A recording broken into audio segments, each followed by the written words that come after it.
Je pense que si ça avait été un homme qui m'avait proposé ce film, j'aurais eu envie de le faire autant. Difficile quand même Nathalie Baye d'imaginer. le respectait plus que quiconque. Ce respect n'avait rien de chaleureux, rien de confortable. Dans le cinéma français des années 70 et 80, personne ne vous offrait sa place. Il fallait la prendre, la défendre, la garder. Et Nathalie Baye n'était pas protégée. Elle arrivait dans un monde déjà dominé par... Très tôt, elle comprend une règle simple. Si vous n'êtes pas solide, vous êtes remplacé. Il n'y a pas de seconde chance, pas de patience. Sur les plateaux, la tension est permanente. Chaque scène est observée, chaque hésitation devient visible. Et face à certains acteurs, cette pression devient encore plus brutale. Ils ne ralentissent pas, ils ne s'adaptent pas, ils avancent et à vous de suivre. C'est dans ce contexte que ce nom s'impose. Pas comme un allié, pas comme un mentor, mais comme une présence impossible à ignorer. Quelqu'un qui ne lui a jamais facilité le travail. Quelqu'un qui ne lui a rien donné gratuitement. Au contraire, chaque échange avec lui devient une épreuve silencieuse. Un équilibre instable entre contrôle et perte de contrôle. Il n'y a pas de place pour l'erreur. Mais c'est précisément là que quelque chose se crée. Parce que face à lui, elle ne peut pas tricher. Elle ne peut pas se reposer sur des automatismes. Elle doit être exacte, présente, engagée. Il expose ses failles sans un mot. Il impose un niveau sans jamais le formuler. Et dans ce face, elle comprend. Le respect ne vient pas de la facilité. Il vient de ceux qui vous obligent à devenir meilleur sans jamais vous aider. Avant de plonger dans cette liste, il faut comprendre qui Nathalie Baye était vraiment. Née en 1948, Nathalie Baye n'était pas destinée à dominer le cinéma français. Elle n'avait ni l'image évidente d'une icône, ni cette aura immédiate qui impose le silence dès l'entrée dans une pièce. Au début, elle est observée avec distance. Jugée, comparée. On doute de sa présence. On questionne sa capacité à tenir face à des noms déjà installés. Ses premières années ne sont pas des triomphes, ce sont des tests. Des plateaux où elle doit prouver qu'elle mérite d'être là, des rôles où elle n'est jamais la seule à porter le regard, et surtout un environnement où la moindre faiblesse est visible. La presse n'est pas tendre, les critiques sont rapides, et dans ce système, il n'y a pas de place pour la fragilité. Elle apprend vite, trop vite. Elle comprend que le talent ne suffit pas, qu'il faut une forme de résistance. Une capacité à rester froide même quand tout devient instable. Parce que face à elle, il y a des acteurs qui ne pardonnent rien, des réalisateurs qui poussent sans expliquer, des regards qui testent en permanence ses limites. Certaines collaborations sont tendues, pas ouvertement, mais dans les silences, dans les non-dits, dans cette manière de jouer où chacun impose son territoire. Elle ne cherche pas le conflit, mais elle ne l'évite pas non plus. Elle avance scène après scène en ajustant, en corrigeant, en apprenant à tenir sous pression. C'est là que quelque chose change. Elle cesse de chercher l'approbation. Elle ne cherche plus à être aimée. Elle cherche à être juste, à être solide. Et progressivement, elle comprend que les personnes qui comptent vraiment dans un parcours ne sont pas celles qui vous facilitent la route. Ce sont celles qui la rendent plus dure, parce que ce sont elles qui laissent des traces. Pas des souvenirs agréables, pas des relations simples, mais des cicatrices. Des moments où elle a dû se dépasser, où elle a été mise en difficulté, où elle a dû trouver en elle quelque chose qu'elle ne savait pas encore posséder. Et ce sont ces noms-là qu'elle n'a jamais oubliés. 5 personnes ont laissé une empreinte qu'elle n'a jamais effacée. Numéro, Sinicu, Gérard Depardieu. C'était une présence impossible à encadrer et dès les premiers tournages, Nathalie Baye comprend que face à lui, ses repères habituels ne suffiraient pas. Gérard Depardieu ne joue pas selon une logique stable. Il avance à l'instinct, impose un rythme imprévisible et transforme chaque scène en territoire mouvant. Pour une actrice construite sur la précision, cette absence de structure devient immédiatement un défi. Au départ, le déséquilibre est évident. Depardieu capte l'attention sans effort, occupe l'espace d'une manière presque brutale, sans chercher à s'ajuster à son partenaire. Baye, elle travaille dans le contrôle, dans la mesure, dans le détail. Mais face à cette énergie, elle réalise très vite qu'elle risque de disparaître si elle reste dans son registre habituel. Il ne s'agit pas de rivaliser, mais de survivre dans la scène. La tension ne s'exprime jamais ouvertement, mais elle s'installe dans chaque échange. Il ne la met pas volontairement en difficulté, mais il ne lui laisse aucune marge. Il avance sans prévenir, modifie une intention, casse un rythme et la force à réagir dans l'instant. Ce n'est pas un conflit, c'est une pression constante, presque invisible, mais impossible à ignorer. Un moment précis reste gravé. Une scène simple, sans complexité apparente, mais où tout se joue dans le timing. Depardieu change légèrement son intention, décale son énergie, et pendant une fraction de seconde, Bai perd l'équilibre. Elle ne s'effondre pas, mais elle ressent ce décalage, et dans ce métier, ce type de microfaille est suffisant pour marquer durablement. À partir de là, quelque chose évolue. Elle abandonne une partie de ses certitudes, devient plus réactive, plus ancrée dans le présent. Elle cesse d'anticiper pour apprendre à répondre. Face à lui, elle n'a plus le choix. Chaque scène devient un exercice de précision en temps réel où l'instinct prend le relais sur la construction. Ils ne développent pas une relation proche. Il n'y a pas de confort entre eux, mais il y a une forme de reconnaissance implicite. Le fait de savoir que l'autre impose un niveau réel sans compromis, sans discours, et c'est précisément cela qui crée le respect. Parce qu'il ne lui a jamais facilité le travail, parce qu'il a exposé ses limites sans jamais les commenter, et parce qu'il l'a forcé à évoluer sans lui donner de méthode. Gérard Depardieu est devenu une référence, incontournable dans son parcours. Certaines expériences ne laissent pas de bons souvenirs, mais elles laissent une trace durable et celle-ci ne s'est jamais effacée. Numéro 4, Isabelle Adjani.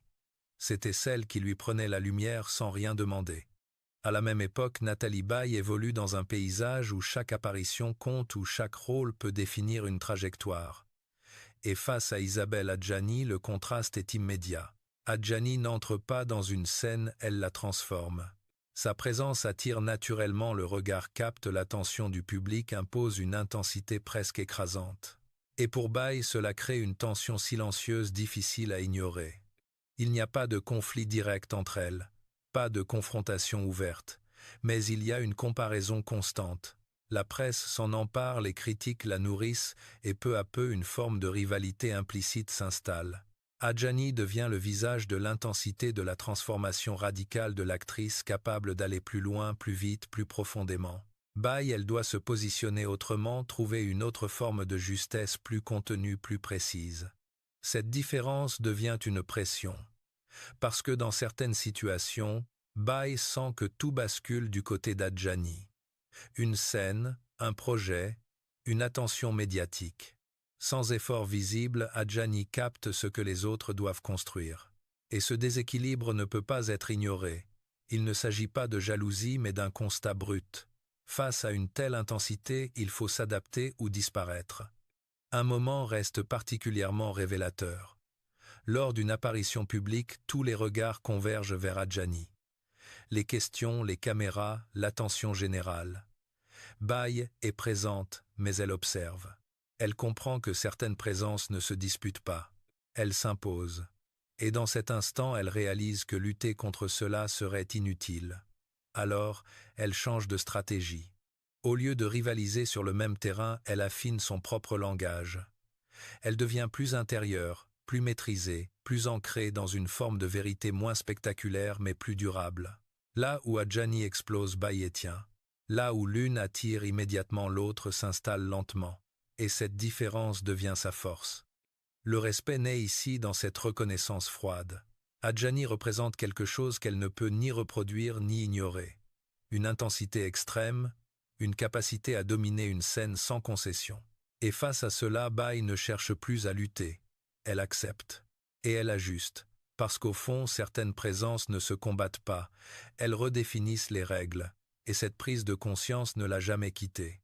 Numéro 3, Jean-Louis Trintignant. C'était celui qui n'avait pas besoin de s'imposer pour dominer. Avec Jean-Louis Trintignant, Nathalie Baye se retrouve face à une forme de jeu qu'elle ne peut pas attaquer frontalement. Il ne cherche pas à occuper l'espace, il le réduit. Il ne monte pas en intensité, il la retire. Et c'est précisément ce qui rend chaque scène plus difficile. Parce que face à lui, tout devient plus visible. Chaque geste inutile, chaque regard trop appuyé, chaque intention mal dosée. Dès les premières collaborations, elle comprend que le danger est ailleurs. Avec d'autres, il faut suivre le rythme. Avec lui, il faut le ralentir. Trintignant impose un silence qui oblige à être exact. Il ne donne rien en trop et cela crée une tension différente, presque étouffante. Bai ne peut pas s'appuyer sur ses habitudes. Elle doit dépouiller son jeu, aller à l'essentiel et accepter de ne pas contrôler totalement la scène. Le conflit n'est jamais visible, il est technique, profond, dans la manière de construire une scène, dans le tempo, dans la respiration même du jeu. Trintignant attend, il observe. Et dans cette attente, il pousse son partenaire à révéler trop ou pas assez. Bai le ressent très vite. Si elle en fait trop, elle devient artificielle. Si elle en fait trop peu, elle disparaît. L'équilibre est fragile. Un moment précis marque cette prise de conscience. Une scène presque immobile, peu de dialogue, tout repose sur les regards. Bai entre avec une intention claire construite. Mais face à Trintignant, quelque chose ne fonctionne pas. Il ne répond pas comme prévu. Il reste en retrait, presque absent, et pourtant il contrôle la scène. Et elle, malgré sa préparation, se retrouve à chercher un point d'appui qui n'existe pas. C'est là que tout bascule. Elle comprend que ce type de jeu ne se combat pas avec de l'énergie, mais avec de la précision. Elle doit enlever, simplifier, accepter le vide. Accepter que le silence soit une réponse. Et surtout accepter de ne pas toujours maîtriser l'échange. À partir de ce moment, son approche change. Elle devient plus fine, plus attentive aux détails invisibles. Elle apprend à laisser respirer une scène, à ne pas remplir chaque espace. Ce n'est pas une évolution confortable, mais elle est nécessaire. Le respect naît ici dans cette contrainte. Parce que Trintignant ne lui a jamais donné de repères clairs. Parce qu'il a imposé une exigence sans la formuler. Et parce qu'en face de lui, elle a dû reconstruire une partie de son jeu pour rester crédible. Certaines confrontations ne sont pas violentes. Elles sont plus profondes. Et celle-ci a laissé une trace durable. Numéro 2, Claude Chabrol. C'était celui qui voyait immédiatement ce qu'elle essayait de cacher. Avec Claude Chabrol, Nathalie Bai ne fait pas face à un partenaire de jeu mais à un regard qui dissèque. Il n'observe pas seulement ce qu'elle montre, il perçoit ce qu'elle retient. Et, dans un environnement où elle a appris à contrôler, à ajuster, à masquer certaines fragilités, cette capacité devient immédiatement inconfortable. Dès leur première collaboration, le rapport est clair. Chabrol ne cherche pas à la rassurer.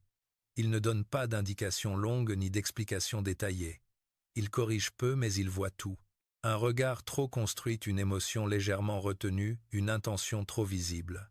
Il ne critique pas frontalement mais il ajuste. Et ces ajustements sont précis, parfois déstabilisants. La tension s'installe rapidement. Pas dans des conflits ouverts, mais dans cette sensation constante d'être observé sans filtre. Bai ne peut pas se reposer sur son expérience. Elle ne peut pas appliquer ses méthodes habituelles. Parce que face à Chabrol, ce qui fonctionne ailleurs devient insuffisant. Le travail devient plus dur. Il demande plus. Pas en quantité, en vérité. Il pousse les scènes jusqu'à un point où elles cessent d'être confortables. Il retire les couches, enlève les protections et oblige Bai à aller là où elle n'a pas l'habitude d'aller. Et il le fait sans jamais hausser le ton, sans pression apparente, juste avec une exigence constante. Un moment reste particulièrement marquant, une scène répétée plusieurs fois, pas parce qu'elle est mauvaise, mais parce qu'elle n'est pas encore juste. Bai sent qu'elle est proche mais pas exactement là. Chabrol ne donne pas de réponse claire. Il insiste. Encore. Et encore. Jusqu'à ce que quelque chose cède. Ce n'est pas une erreur, c'est un relâchement du contrôle, et c'est exactement ce qu'il attendait. À cet instant, elle comprend. Le problème n'était pas technique, il était intérieur. Elle jouait encore avec une forme de protection, et Chabrol venait de la faire disparaître. À partir de là, leur relation change. Pas plus douce, mais plus claire. Elle sait qu'avec lui, elle ne peut rien cacher. Et lui sait qu'elle peut aller plus loin qu'elle ne le pense. Le respect naît dans cette confrontation, parce qu'il ne l'a jamais laissé se contenter de ce qu'elle savait faire, parce qu'il a vu ses limites avant qu'elle ne les accepte, et parce qu'il l'a poussée à les dépasser sans jamais lui expliquer comment. Certaines personnes dirigent, d'autres révèlent, et lui il a fait les deux. Numéro 1, Alain Delon. C'était celui face à qui tout devenait immédiatement plus difficile. Avec Alain Delon, il n'y a pas de montée progressive. La pression est là dès le premier instant. Sa simple présence suffit à déséquilibrer une scène. Il n'a pas besoin d'imposer quoi que ce soit. Tout est déjà installé. Le regard, le silence, la manière d'occuper l'espace. Et face à cela, Nathalie Baye comprend très vite qu'elle ne pourra pas exister de manière approximative. Le contexte est clair. Delon est déjà une figure dominante du cinéma français. Une image forte, presque intouchable. Les attentes autour de lui sont immenses et chaque projet dans lequel il apparaît devient automatiquement un terrain où les autres doivent s'ajuster. Baye arrive avec son propre parcours, sa propre méthode, mais face à lui, cela ne suffit pas. Le conflit n'est pas déclaré. Il n'y a pas d'affrontement direct. Mais il y a une tension permanente liée à cette différence de statut d'aura de contrôle. Delon ne force rien. Il n'a pas besoin de parler plus fort ni de bouger davantage. Il existe et cela suffit à capter l'attention. Et dans cet espace déjà saturé, Baye doit trouver une place sans jamais perturber l'équilibre. C'est là que le travail devient exigeant. Parce qu'elle ne peut pas rivaliser sur le même terrain. Elle ne peut pas chercher à dominer la scène. Elle doit s'inscrire dedans avec précision sans jamais dépasser. Le moindre excès devient visible. Le moindre manque aussi. Et face à Delon, cet équilibre est extrêmement fragile. Un moment reste gravé, une scène simple mais chargée. Tout repose sur la présence, sur le regard. Delon ne fait presque rien. Et pourtant tout passe par lui. Baye joue, elle est juste, elle tient. Mais elle ressent ce décalage. Cette sensation que malgré tout le centre de gravité n'est pas entre eux. Il est chez lui. Et cette réalité ne peut pas être ignorée. À partir de là, elle ne cherche plus à compenser. Elle ajuste, elle affine. Elle accepte que certaines présences ne se combattent pas, mais se contournent. Elle construit autrement. Plus sobre, plus précise, plus ancrée. Le respect naît dans cette acceptation. Parce que Delon incarne quelque chose qu'on ne peut pas apprendre. Une autorité naturelle, une capacité à exister sans effort apparent, une maîtrise qui ne se démontre pas mais qui s'impose. Et face à cela, Baye ne cherche pas à rivaliser. Elle reconnaît. Parce qu'il ne lui a laissé aucune marge. Parce qu'il l'a obligée à être exacte à chaque instant. Et parce qu'en face de lui, elle ne pouvait pas se permettre d'être moyenne. Certaines présences définissent un standard. Et lui, il l'a imposé sans jamais le dire. Avec le temps, Nathalie Baye n'a jamais cherché à réécrire son parcours. Elle ne l'a pas adouci, elle ne l'a pas simplifié. Ce qu'elle retient, ce ne sont pas les moments faciles ni les collaborations confortables, ce sont les points de tension, les instants où tout devenait instable, les moments où elle a été forcée de se repositionner, de corriger, de comprendre plus vite que prévu. Les 5 noms qu'elle évoque ne sont pas des figures rassurantes. Aucun d'eux ne lui a offert un cadre protecteur. Aucun n'a cherché à rendre les choses plus simples. Au contraire, ils ont imposé un niveau, une exigence constante, une forme de rigueur qui ne laissait aucune place à l'approximation. Et face à cela, elle n'a jamais eu d'autre choix que de s'adapter. Ce respect ne vient pas d'une relation personnelle, il ne vient pas d'une proximité ou d'une affection particulière, il vient d'un constat, celui que ces personnes ont marqué son parcours d'une manière irréversible. Elles ont exposé ses limites parfois brutalement, parfois sans un mot. Elles ont mis en évidence ce qui devait être corrigé, ajusté, reconstruit, et c'est précisément pour cela qu'elles comptent. Parce qu'elles n'ont rien donné gratuitement. Parce qu'elles ont obligé Nathalie Baye à devenir plus précise, plus solide, plus consciente de son propre niveau. Ce ne sont pas des souvenirs agréables, ce sont des repères, des moments qui définissent une trajectoire. Dans un milieu où l'image peut masquer beaucoup de choses, ces confrontations ont eu une valeur rare. Elles ont révélé ce qui restait quand tout le reste disparaissait. Le travail, la présence, la capacité à tenir. Elle ne les aimait pas toujours. Elle ne les cherchait pas non plus, mais elle ne pouvait pas les ignorer, et c'est pour cela qu'elle les respectait plus que tous les autres.